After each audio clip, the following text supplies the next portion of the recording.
આપણે હંમેશા લંચ કે ડિનર માટે જતા હોઈએ તો ફેમિલી જોડે કે ફ્રેન્ડ જોડે જતા હોઈએ. રેર કેસમાં જ આપણે એકલા જતા હોઈએ છીએ. એટલે આજે તો મેં વિચાર્યું કે આજે હું એશુના જોડે લંચ માટે જઈશ. ઘણા સમયમાં હું મેરેજમાં બિઝી હતી એટલે એશુને બહુ ઓછો ટાઈમ આપ્યો છે. એટલે આજે મેં વિચાર્યું કે હું ઓનલી એશુના સાથે જ ટાઈમ સ્પેન્ડ કરીશ. એટલે આજે હું અને એશુ તો આવી ગયા છે અમરેલી યુએસ પિઝા પોઈન્ટમાં.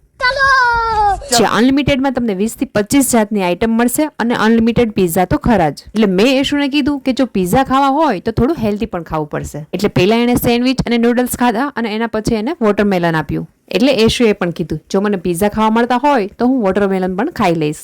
વધારે તો લંચમાં કોઈક ને કોઈક સાથે હોય તો છોકરાઓમાં થોડું ઓછું ધ્યાન અપાય છે. પણ આજે મેં એશુને કીધું આજે તો ઓનલી તારા માટે જ આ ડેટ છે. એટલે એ પણ બહુ ખુશ થઈ ગઈ હતી અને એને બહુ જ એન્જોય કર્યું. ક્યારેક ક્યારેક આવી રીતે છોકરાઓને સમય પણ આપવો જરૂરી છે. પછી તો પિઝાનો વારો આવ્યો. તો પિઝા જોઈ અને મને બધાથી પહેલા તો શિલ્પા દીદીની યાદ આવી ગઈ. કેમ કે અમે જ્યારે પણ પિઝા ખાવા માટે જઈએ છીએ ત્યારે એ તો અમારા જોડે હોય જ છે અને એના તો ફેવરિટ છે પિઝા. અને આજે પહેલી વાર હું એના વગર પિઝા ખાઉં છું એટલે મને એની બહુ યાદ આવતી હતી. પિઝા ખાઈ અને આ બ્રાઉની અને આઈસ્ક્રીમનો વારો લઈ અને પછી અમે આ નાનકડી ડેટ પૂરી કરી.